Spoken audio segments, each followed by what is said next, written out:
उन्होंने एक लॉकेट पहन रखी थी सब लोगों ने। अच्छा। और ये वो खास डेरे की लॉकेट थी। कौन कौन से लोग आते हैं, किस किस किस्म के लोग आते हैं? अब 12,000 डेरे हैं वहाँ पर। डेरों की शुरुआत और डेरों का इस तरह का बढ़ना पंजाब के जाति समाज के बारे में भी इंगित करता है। ना तो है ही जो एक मुख्य बड़ा डेरे के रूप में रविदासिया मूवमेंट को लीड करते हैं, वो ट्रेन को। एक्सप्रेस, हाँ। वो ट्रेन है जो तीर्थ यात्रा के रूप में बनकर जाती है। हजारों की संख्या में लोग बनारस जाते हैं रविदास जयंती पर।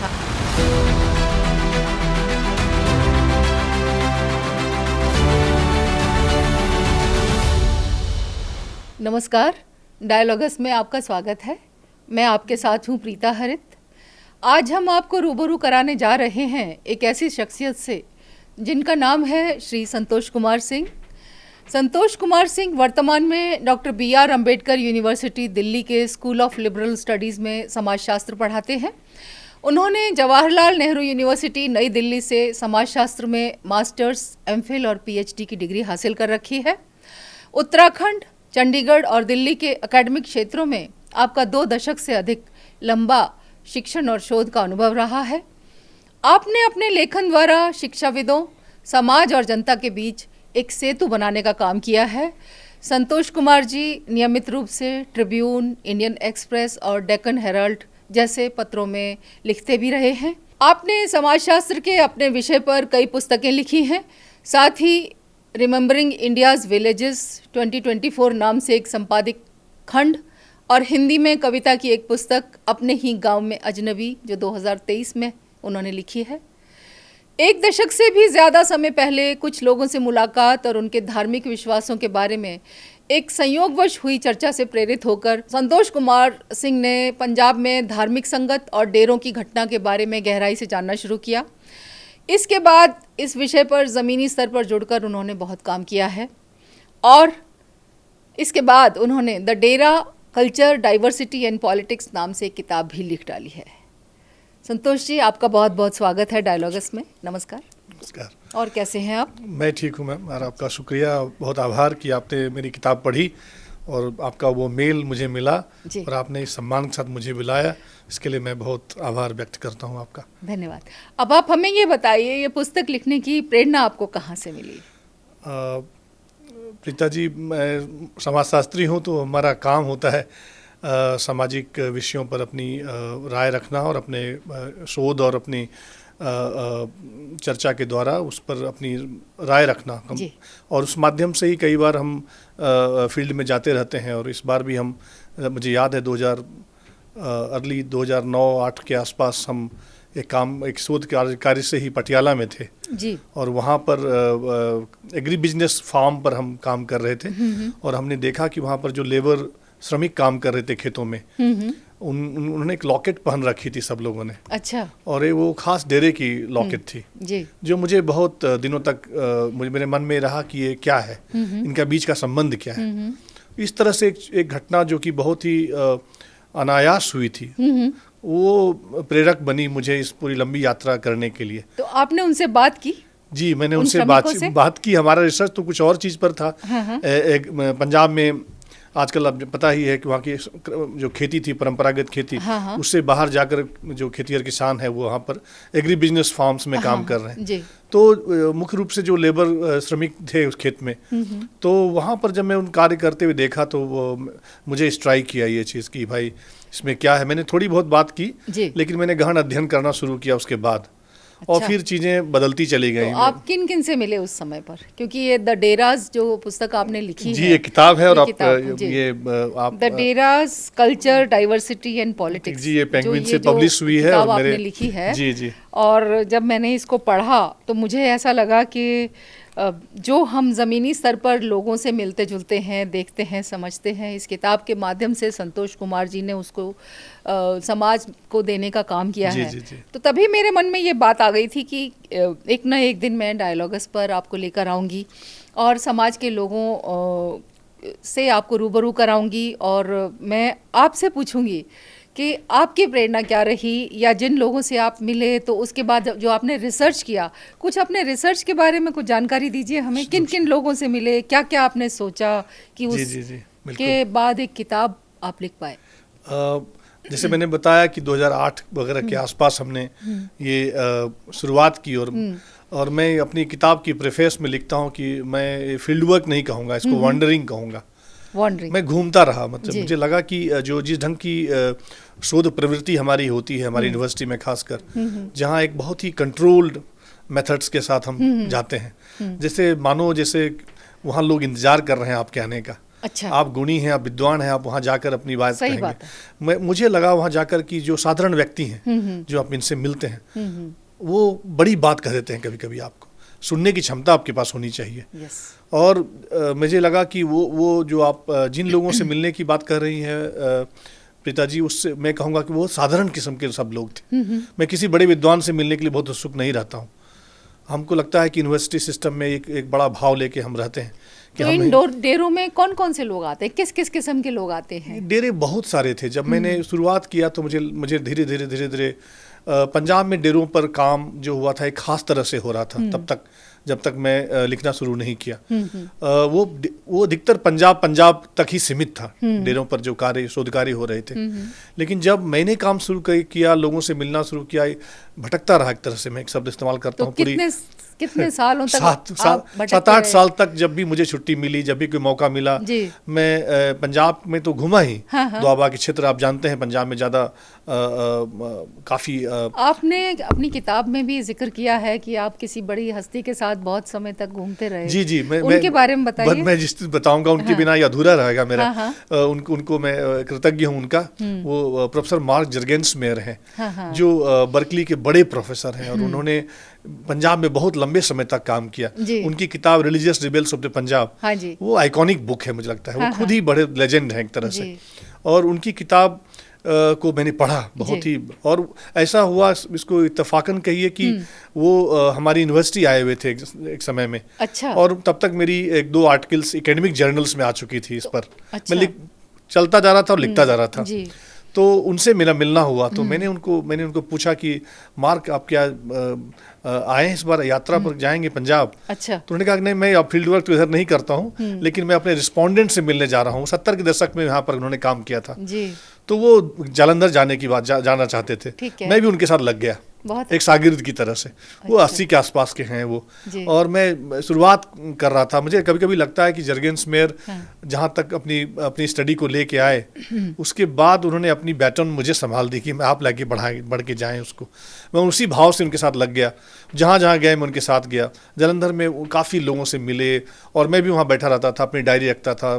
डेरा सचखंड बल्ला भी गए वो, फिर और भी वहाँ मनोहर लाल माही हैं जो। तो जब तक डेरों की बात की जाती है तो साधारण तौर पर लोग एक ही डेरे को जानते हैं। जी। डेरा सच्चा सौदा। इसके अलावा वो किसी डेरे को नहीं जानते। पर सच्चाई तो ये है कि अभी आपने नाम लिया, डेरा सचखंड भी है, डेरा बल्ला। तो ये जो आप जो लोग जानते नहीं है, एक ही डेरे को जानते हैं, उसके बारे में आपको कुछ कहना है? ये बहुत बड़ी बात है एक्चुअली। बहुत ही महत्वपूर्ण सवाल आपने पूछा है, जो कोर है मेरी किताब का। जी बिल्कुल। आपने देखा होगा कि मैं अब 12,000 डेरे हैं वहाँ पर, मैं सब जगह तो जा नहीं सकता था, लेकिन मैं एक रिप्रेजेंटेशनल मोड में मैंने शुरुआत उसी डेरे से की, जो हरियाणा में एक डेरा जो बहुत विवाद में रहता है। उनके जो संत हैं उनके बारे में आप सभी को पता है। लेकिन जो इसके आधार पर मैं देखता था कि 10 में से 10 लोग बोलते थे दिल्ली में या कहीं भी, अच्छा डेरा मतलब कंट्रोवर्सी, डेरा मतलब विवाद, डेरा मतलब इस तरह की बातें, जो दुर्भाग्यपूर्ण लगा मुझे लगा कि एक समाजशास्त्री होने के नाते मेरी जिम्मेवारी है, नैतिक और सैद्धांतिक रूप से भी, कि मैं अपने समय को रिप्रेजेंट तो करूं, लिखूं तो उस पर कि क्या है। उस भाव से मैम हमने फिर सचखंड बल्ला की तरफ रुख किया। अच्छा। और वहाँ मैंने काफ़ी समय बिताया वहाँ के संतों के साथ, और इस बीच में बहुत सारी वहाँ घटनाएं घटती रहीं, जिसको मैंने दूर से ही देखना शुरू किया। ये सोशियोलॉजी में बड़ा इंपॉर्टेंट है कि हम एक क्रिटिकल डिस्टेंस बना के रखें। और इस तरह हुआ तो मैं पूरी किताब एक तुलनात्मक अध्ययन है, समझिए आप, कि आप पूरे डेरे को एक ब्रॉड ब्रशिंग ना करें आप। इस देश में इतनी सारी धाराएं हैं, इतने सारे लोग हैं, इतने सारे धर्म संप्रदाय हैं। इन डेरों में कौन लोग आते हैं? ये डेरे बड़े महत्वपूर्ण हैं। मैं थोड़ा सा आपसे समय चाहूँगा मैम कि डेरों की शुरुआत और डेरों का इस तरह का बढ़ना पंजाब के जाति समाज के बारे में भी इंगित करता है। जब मेन स्ट्रीम रिलीजन्स में जगह जब नहीं मिली, तो जो हाशिए पर जो लोग थे, जो जातियां थी, जो पिछड़े थे, जो वर्षों से इस इंतजार में थे कि उनको मौका मिलेगा, एक समानता का भाव मिलेगा उनको, वो जब नहीं मिला। आपको पता है, अगर आप देखेंगे सिख रिलीजन के इतिहास को, तो आप पाएंगे कि एक शानदार इगैलिटेरियन और एंटी कास्ट पोजीशन के साथ ये धर्म आया। ठीक। लेकिन हमने देखा कि जो होता है समय के साथ, समय साथ वो चीजें फिर से अंदर प्रवेश कर गईं, और धीरे धीरे क्या हुआ, पूरे पंजाब में क्या प्रवेश कर गया, छुआछूत, इस तरह की भेदभाव उनको जाने नहीं दिया जाता था, ये कतार अलग अलग हो जाती थी। आपको क्या लगता है कि जिन लोगों ने बाद में डेरों में जाना शुरू कर दिया या डेरे बन गए,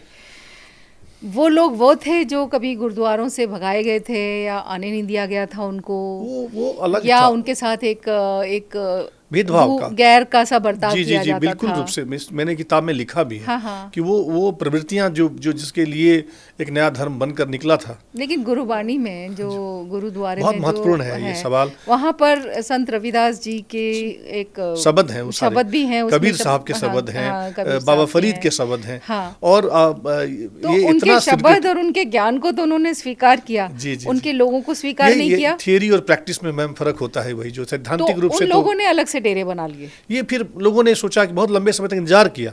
ये प्रवृत्ति धीरे धीरे जब लगा कि, और दूसरा, आप अगर उत्तर प्रदेश बिहार से कंपैरिजन करेंगे, जो सवल्टन कम्युनिटी है जो पंजाब में, वो बहुत सशक्त है, आर्थिक रूप से बहुत ही संबल है वो, और तो वो सामाजिक दृष्टि से भी बहुत सब जगह से, हर तरह से है। जी, और आप देखिए लीडर है, उनमें एक लीडरशिप की भावना है। Absolutely ma'am. तो वो, और उनकी संख्या भी बहुत है, 32%। भारत के किसी भी राज्य में इतनी संख्या में शेड्यूल कास्ट कम्युनिटी नहीं है जितनी पंजाब में है, और उनमें से बहुत से लोग विदेशों में बसे हुए हैं, इसके कारण आर्थिक दृष्टि से बहुत ज्यादा मैम, मतलब और किसी से दबके नहीं रहते। नहीं बिल्कुल नहीं। इसलिए फर्क है दोनों के टेम्परामेंट में। तो उनको लगा कि ठीक है भाई, अपने आप रखें, हम चले। अच्छा, तो उन्होंने अपने डेरे अपने बनने लगे और डेरे चले। लेकिन मैं जो दो बात जो कहना चाहूँगा वो ये कि डेरा अपने आप में एक काउंटर पोजीशन है एक तरह से। अच्छा। जब मेनस्ट्रीम वो अकोमोडेट नहीं करता है चीजों को, तो डेरे बनते हैं, फिर तो आप एज ए सोशियोलॉजिस्ट, एक समाजशास्त्री होने के नाते, क्या आपको समाज के लिए इसमें कोई खतरा या कुछ ऐसी स्थिति तो नहीं नजर आती कि समाज टूट रहा है, समाज बिखर रहा है, या समाज विकसित हो रहा है आपके अनुसार? मैं नहीं देखता हूँ उसको इस तरह से। तो समाज विकसित मुझे लगता है कि समाज में प्रश्न करने का अधिकार सबको है। जैसे देखिए, अगर आज सेंसस का इतिहास देखिएगा, तो आप देखेंगे शुरुआत के दिनों में इस पर बहुत अच्छे काम हुए हैं। इतिहासकारों ने, समाजशास्त्रियों ने काम किया है, अर्जुन अप्पादुराई और ढेर सारे लोगों ने इस पर काम किया कि पहले आप ये जाते थे, सेंसस वाले पूछते थे कि आप बताओ ABCD में कौन हो आप। लोग बोलते थे मैं बालक नाथ को मानता हूँ, मैं ये कबीर पंथी हूँ। लेकिन बोलते लगता है कि वो चीज़ें जब आप वर्ल्ड रिलीजन का एक कॉन्सेप्ट है जिसमें कि वही 5-6 बड़े रिलीजन को मानते हैं हम रिलीजन है, फिर ट्राइबल रिलीजन को हम क्या कहें, फिर बताएं क्या धर्म किसी यही 4-5-6 चीज़ों का होता है। तो पंजाब में जाए देखेंगे तो अनेक तरह के विविध प्रकार के लोग होंगे। लेकिन मुख्यतया जैसे मैंने कहा कि इन डेरों में उनकी संख्या बढ़ती गई जिन्होंने मिनिस्ट्री में एकोमोडेट नहीं मिला, वो सम्मान नहीं मिला, इस कारण से नए डेरे बनते गए। तो 32 के 32% लोग डेरों में आते हैं। मैं नहीं कहूँगा ऐसा। मैं समझता हूँ कि डेरों का, मैं बहुत सारे डेरों को हर डेरा दलित डेरा होगा ऐसा जरूरी नहीं है मेरे हिसाब से। नहीं, जैसे डेरा सच्चा सौदा, वो तो दलित डेरा नहीं है। नहीं है। मैं कहता हूँ कि क्योंकि उसमें दलित वर्ड जो है इसको मैं बहुत ही संजीदगी से और गंभीरता से लेता हूँ। दलित वर्ड एक पॉलिटिकल कैटेगरी है हमारे यहाँ, उसमें उसको अगर देखेंगे, अगर सचखंड बलना को देखेंगे तो आपका फर्क समझ में आएगा। सचखंड बलना में एक अम्बेडकराइट ट्रेडिशन के प्रति जो भाव है, जो संत निरंजन दास जी हैं, वो तो बहुत वही नहीं, उनके साथ और भी जो है लोग, उनमें अलग अलग प्रकार है जो आपने देखा होगा, इसमें वेराइटीज है, उसमें भी डाइवर्सिटी है, उसके अंदर भी इंटरनल डाइवर्सिटी है। सचखंड बलना तो है ही जो एक मुख्य बड़ा डेरे के रूप में रविदासिया मूवमेंट को लीड करते हैं वो लोग। तो ये अब एक रविदासिया धर्म बन गया है। बहुत सारे लोग जो पंजाब से चल करके उत्तर प्रदेश, खास तौर पे पश्चिमी उत्तर प्रदेश तक ट्रैवल करके आया है, दिल्ली में भी आया है। जी। वे लोग जो रविदासिया धर्म को मानते हैं वे मूलतः एक ही जाति के होते हैं, जी, या जी। तो वो जाटव हैं या चमार हैं, जी जी और वे अम्बेडकराइट भी हैं, जी जी और वे तथागत गौतम बुद्ध को भी मानते हैं। जी जी तो इन तीनों को मानने वाले तीनों महापुरुष हैं, जी। और इन तीनों को मानने वाले एक ही मंच पर जब बात करते हैं तो उसको एसिमिलेट करते हैं। जी। क्या आपको इस बारे में कुछ कहना है? मुझे लगता है कि वहाँ पर भी देखिए, पंजाब में भी देखिएगा आधधर्मी समुदाय रहा है अपने आप को। बट धीरे धीरे मैंने जहाँ तक देखा है कि वो जब जर्गेन स्मेयर काम कर रहे थे तो आधधर्म मूवमेंट बिल्कुल पीक पर चल रहा था, और मंगूराम बाबू मंगूराम का जी, जी। दौर था, और वो अलग तरीके से चीज़ों को, और इवन डेरा सचखंड बल्ला के भी संत जो थे सरवन दास, वो अम्बेडकर से काफ़ी प्रभावित थे, बाबा जी, साहब अम्बेडकर से। जी। तो वो जो संपर्क है, जो संवाद है डेरों का, डेरों को एक धार्मिक स्थान के रूप में मात्र देखना भी आप लगता है रिड्यूस करना होगा उन चीज़ों को।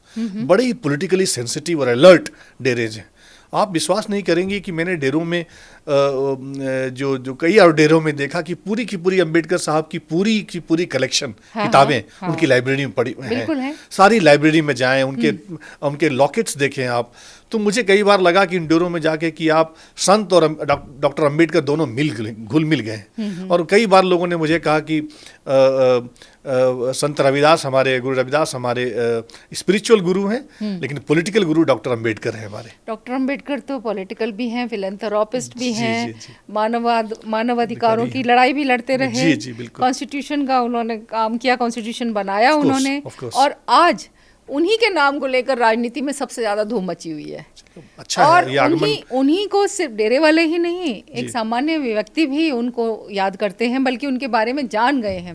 बिल्कुल। ये मुझे लगता है कि पिछले जैसे जब से आप भी काम कर रहे हैं या और पहले से ही, जी, जी। डेरों में जितना उनका नाम लिया जाता रहा, उतना डॉक्टर अंबेडकर का नाम घर घर पहुंचा है आज। एब्सोल्युटली। मैंने इस पे लिखा भी है कि कई बार हम लोगों को ये गफलत, ये लगता है, मिसकंसेप्शन है कि हम यूनिवर्सिटी में ही पढ़ा रहे हैं इनको। हाँ, लेकिन डेरों ने इतना काम, कितना ट्रांसलेशन वर्क किया है।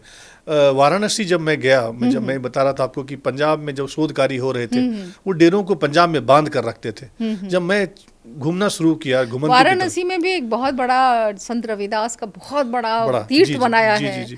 उस तीर्थ को लेकर सभी का सर फख्र से ऊंचा है। निश्चित रूप से मैं आपसे और- पूरी तरह इत्तेफाक रखता हूँ। और वे लोग देश में ही नहीं, विदेशों से भी लोगों ने आकर के उसमें योगदान दिया है। बहुत बहुत भव्य मंदिर है। भव्य मंदिर बीएचयू है। के पास जाएंगे, सीर गोवर्धनपुर करके एक जगह है, आप गई हैं वहाँ पर, आपने कहा है, तो वो शानदार है। और जब उन मेलों में मैं 3-4 दिन घूमता रहा हूँ, लोगों से वहाँ पोएट मिले, बदायूं के एक पोएट की चर्चा की है उन्होंने। वो खुद ही कविताएं छापता है और हर साल बेचता है उस मेले में।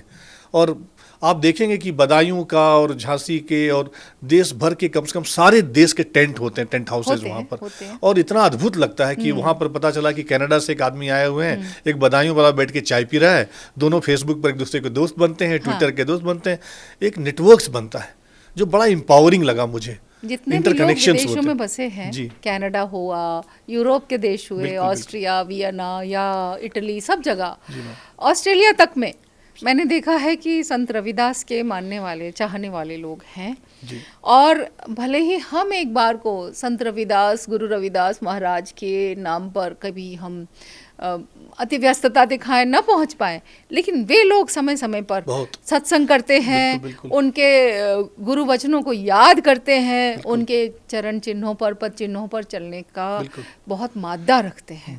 आप जानती होंगी कि तीर्थ यात्रा करते हैं वो, हाँ। बेगमपुरा एक्सप्रेस चलती है, बेगमपुरा ट्रेन, एक्सप्रेस चलती है, और वो बहुत ही अपने आप में मुझे मैं बहुत वर्ष, ये 2-4 साल, बेगमपुरा का जो कॉन्सेप्ट है, वो गुरु रविदास गुरु का है। रविदास महाराज का है। जी, जी, जी। इसमें शब्द कुछ ऐसा है कि ऐसा लगता है कि एक धर्म के अनुसार शब्द है, पर इसका अर्थ जो मुझे समझ में आता है वो ये है कि ऐसा एक समाज हो जहाँ कोई गम न हो, बिल्कुल सही कह रही हैं आप, और यही है जहाँ उनका। कोई दुख ना हो, दुख जहाँ ना सब हो, समान हो, समानता जहाँ का भाव। जाति के आधार पर, धर्म के आधार पर कोई बिल्कुल, भेदभाव बिल्कुल, ना हो, बिल्कुल, बिल्कुल। कोई ऊंचा नीचा ना और- हो, कोई जी। छोटा बड़ा ना हो, और- और क्षेत्र के आधार पर भी हम आपस में एक दूसरे के साथ मिल करके निश्चित रहें। रूप से। तभी तो दिल्ली, पंजाब, पश्चिमी उत्तर प्रदेश, कनाडा, यूरोप, सब मिल जाते सारे देश, सारे जहाँ जहाँ पर भी रविदासिया समाज को मानने वाले लोग हैं, जब रविदासिया धर्म को मानने वाले लोग, एक जाति विशेष, संप्रदाय विशेष के लोग हैं, वे सब एक हैं। तो मुझे लगता है कि आपने डेरे के माध्यम से ये अपनी पुस्तक द डेरास के माध्यम से जो आपने जो कोशिश की है, उस कोशिश के लिए आपका बहुत बहुत मतलब धन्यवाद करना चाहिए। और मेरी सभी लोगों से गुजारिश है कि इस पुस्तक को ज़रूर पढ़ें। हमारी जिम्मेदारी है भी कि हम अपने समाज के बारे में बोलें। हाँ। और बहुत सारे इतिहास हैं जिनके बारे में सन्नाटा है, उस सन्नाटे को तोड़ने की जिम्मेदारी भी हमारी है। हाँ। तो मैं राष्ट्रहित में काम करता हूँ। सन्नाटा तो बहुत खतरनाक होता है। वो मुझे लगता है कि इस तरह के कार्य से, इस तरह की किताबों से हम जो मिस इन्फॉर्मेशन फैलती हैं उनको हम तोड़ सकते हैं। बिल्कुल। और ये हमारी जिम्मेदारी, हम खड़े होकर देख नहीं सकते हाशिए पर बैठकर। रविदास जी के बारे में, अपने गुरु रविदास के बारे में आपने कहा कि उन्होंने बेगमपुरा की अवधारणा दी थी। और ये यूटोपिया की चर्चा उन्होंने वर्षों पहले किया था, जब कभी सोचता नहीं था लोग उसमें। उस जमाने में उन्होंने इस तरह की कल्पना की थी। सोचिए कि कितनी दूरदृष्टि थी रविदास अक्षर ज्ञानी नहीं थे, निर्गुण ब्रह्म की उपासना करते थे और कर्मयोगी थे। बहुत वे कर्म में विश्वास बिल्कुल करते थे। बिल्कुल। उनका तो किरत का भाव जो था, उनका जो भक्ति भाव था अपने कर्म के प्रति था। बिल्कुल। तभी तो उन्होंने कहा कि मन चंगा तो कठौती में गंगा। वो कभी गंगा स्नान के लिए नहीं जाया करते थे रोज, लेकिन गंगा माता उनके कठौती में मौजूद बिल्कुल बिल्कुल बिल्कुल। तभी तो उसके ऊपर तो जैसे इतनी भक्ति की इतनी बातें हैं, और जो कि सिख धर्म में भी उनकी जो ये वाणी है, सारी वाणियां हैं उसमें, कबीर साहब के, रविदास जी की, गुरु रविदास की वाणी है उसमें। और इतना सिंक्रेटिक मोड में लिखा गया है जो गुरु ग्रंथ साहिब का देखेंगे आप उनका जो। लेकिन जैसे मैंने बोला कि जो स्क्रिप्चुरल जो अंडरस्टैंडिंग है और जो बाद में चीज़ें जैसे व्यवहार में जैसे आई, वो उसमें दोनों में फ़र्क था। इस कारण से ये डेरे उभर कर सामने आए। तो डेरों में भी राजनीति चल रही है। हाँ है, मुझे लगता है कि चल रही है, क्योंकि राजनीति का शिकार हमारे संत रामानंद जी भी हुए एक समय पे। बिल्कुल। वो तो एक घटना घटी थी, बड़ी दुखद घटना थी। और आज भी उनके नाम पर वहाँ पर स्मारक है जी। और कई हॉस्पिटल वगैरह बनाए। डेरों के बारे में प्रीता जी, डेरों के बारे में जो हम कम बात करते हैं वो ये, एक तो अम्बेडकर ट्रेडिशन को, अम्बेडकर फिलॉसफी को, उनको जो गांव तक ले जाने की जो उनका योगदान रहा है वो अद्भुत है। एक और दूसरा भी बात, पढ़े लिखे थे बहुत। वो एक चैलेंज, कुछ लोगों ने उनको चैलेंज के तौर पे लिया। सोसाइटी में इन्होंने जो कंट्रीब्यूट किया है, आप देखेंगे जलंधर में इतने सारे स्कूल, इतने हॉस्पिटल्स, इतने कॉलेजेस इन्होंने खोले। तो इनका जो कंट्रीब्यूशन है ग्राउंड पर लोगों के लिए, जो समाज है उसके सब के लिए, ये बड़ा भाव है मुझे लगता है। डेरों को किसी खास एक डेरों से जोड़कर देखना, एक डेरे से परिभाषित करना, वो दुर्भाग्यपूर्ण है। इसीलिए किताब मुझे लगता है सबको पढ़नी चाहिए। और मुझे समझता हूँ कि डेरा हमारी परंपरा का एक हिस्सा है, और उसको अगर हम जानेंगे तो हम देखेंगे कि कितनी इंटरनल डाइवर्सिटी है। ये बड़ी बात मुझे लगी, तो उसको मैंने कोशिश किया, अध्ययन किया। और अभी मैं समझता हूँ कि मैं यहाँ तक बोल पाया। जर्गेंस मेयर कुछ बोले, कुछ मैं बोला, कुछ आने वाली पीढ़ियाँ भी बोलेंगी, और इस तरह से कारवां बढ़ता चला जाएगा। देखिए, पीढ़ी दर पीढ़ी ये कारवां तो बढ़ता ही है। और अब तक दुर्भाग्य से हमारे देश में अब तक जिन बातों से कष्ट होता था या जिनसे हमें तकलीफ होती थी, उन पर चुप रहा जाता था। लेकिन 140 करोड़ की देश की जो आबादी है, देश विश्व का सबसे बड़ा लोकतंत्र है, और यहाँ पर अलग अलग धर्म को मानने वाले, अलग अलग पंथ को मानने वाले, अलग अलग सोच के लोग जो मौजूद हैं, और उनको जो संविधान में आज़ादी मिली है, वे अपने काम को, अपनी बात को रख सकते हैं। तो मैं समझती हूँ कि देश का भविष्य उज्जवल है। क्योंकि सभी, हम चाहे कहीं भी रहें, दिल्ली रहें, पंजाब रहें, हरियाणा रहें, या साउथ धुर दक्षिण में रहें, या हम कोई भी भाषा बोलें, हम हैं तो भारतीय। बिल्कुल। हम सबसे पहले भारतीय हैं, हम सबसे अंत में भारतीय। बाबा साहब ने कहा था ये। बाबा साहब ने कहा था। बहुत बड़ी बात है। और सबसे जो संत रविदास महाराज ने कहा था कि जाति जाति में जाति है जूं के तन के पात, जैसे केले के पत्ते होते हैं, एक में से एक निकलता चला जाता है। इसलिए बहुत सी जातियां हैं, लेकिन इन डेरों के माध्यम से कम मैं समझती हूँ उत्तर पश्चिम भारत में, पंजाब, हरियाणा, राजस्थान में भी अब तो है, और दिल्ली में भी काफी एक आइडेंटिटी का जो लोग हैं, वे सब एक सम्मान मिला है, जुड़े हुए हैं। बिल्कुल। और रिचुअलिज्म की बात नहीं करते। जैसे संत रविदास महाराज कर्मयोगी थे, उसकी बात करते हैं, ज्ञान की बात करते हैं, शिक्षा की बात करते हैं, डॉक्टर अंबेडकर की बात करते हैं, और आज के समय में डॉक्टर अंबेडकर से बड़ा मतलब बहुत बड़ा उनका रेलेवेंस है। बहुत। क्यों? क्योंकि उन्होंने जीवन के हर क्षेत्र को छुआ, जो उन्होंने जीवन के हर क्षेत्र में काम किया। तो डॉक्टर अंबेडकर के ऊपर भी आपका कोई काम इस समय चल रहा है, कुछ करना चाहेंगे या कुछ मैं आगे तो हमारे दर्शकों को बताना नहीं, चाहेंगे? आगे तो डेफिनेटली काम करना चाहूँगा उन पर, क्योंकि भारत के मूल में अंबेडकर की जो कंट्रीब्यूशन है वो बहुत सेंट्रल है। अब हम रियलाइज करते हैं इसको, और बहुत दिनों तक ऐसे, जैसे मैंने बोला था कि सन्नाटा रहा लंबे समय तक अंबेडकर, बाबा साहब अंबेडकर पर भी। लेकिन जब वो सन्नाटा टूटा तो हमने महसूस किया कि एक बड़े कद्दावर एक व्यक्तित्व को हमने वो सिंहासन देना जो चाहिए था वो दिया नहीं। लेकिन अब ये है कि लगातार पिछले 2 दशकों में मैं कहूँगा कि वो जो सम्मान उनको मिल रहा है वो तो लॉन्ग ड्यू था, मुझे लगता है। अच्छा है कि भारत समृद्ध होगा, सुदृढ़ होगा अगर हम अंबेडकर की फिलॉसफी में विश्वास करेंगे तो। डॉक्टर अंबेडकर को संत निरंजन दास जी बहुत अच्छी तरह से बहुत मानते हैं। सरल, वे सारे संत समाज जो था वहाँ पर, उनके सत्संग में मैंने खुद देखा है। अच्छा। सब लोग जय भीम के नारे लगाते हैं, बोले सो निर्भय, गुरु रविदास महाराज की जय, वो बल्ला वाले महंत बोलते हैं, सब संत सब बोलते हैं। तो वो तो है, तो वो मेरे लिए बहुत बहुत अद्भुत क्षण था। मैंने जो पुराने जो शुरुआत की उसमें अंबेडकर का इस तरह से वहाँ पर होना, वो मुझे पता नहीं था। अच्छा। नहीं, बिल्कुल नहीं पता था। मुझे लगा कि मैं एक मूवमेंट चल रहा है, जरा जाके देखूं क्या हो रहा है उसमें, कैसे चल रहा है। बट इतना जबरदस्त, तो एक समाज शास्त्री होने के बाद, बिल्कुल एक पीएचडी डॉक्टर होने के बाद, पढ़े, एक बड़े यूनिवर्सिटी से पढ़ने के, बड़ी यूनिवर्सिटी से पढ़ने के बाद डॉक्टर अंबेडकर यूनिवर्सिटी में पढ़ाते हुए आपको इस बात का ज्ञान नहीं था कि डेरों का कंट्रीब्यूशन इतना है। तो सोचिए कि एक सामान्य व्यक्ति को कैसे मालूम होगा। तो ये जब वहाँ गए तो हम पता चला कि उनकी लाइब्रेरी, उनका मूवमेंट, उनके सारे शॉप्स जो देखेंगे वहाँ पर बड़े बड़े कटआउट, बड़े बड़े पोस्टर्स और कैलेंडर्स और उनकी किताबें, पूरी लाइब्रेरी है सारे डेरों में। आप अद्भुत है ये चीज सोच के। मुझे लगा कि बल्कि अभी गेल ऑम्बेद एक बड़ी सोशियोलॉजिस्ट, एंथ्रोपोलॉजिस्ट, उनका वो पास्ट अवे, तो वहाँ एक डेरा है, उसने उन पर ओबिचुरी लिखी। आप अंदाज नहीं लगा सकते कि इस तरह आपने अपनी पुस्तक में इसका जिक्र किया है। जी। तो मैं सोचता हूँ कि ये तो मेरे लिए तो ये सोचता, इसलिए मैं बार बार बोलता हूँ कि यूनिवर्सिटी के हमारे सारे लोगों को, प्रोफेसर्स को ये कोशिश करनी चाहिए कि घूमते रहें।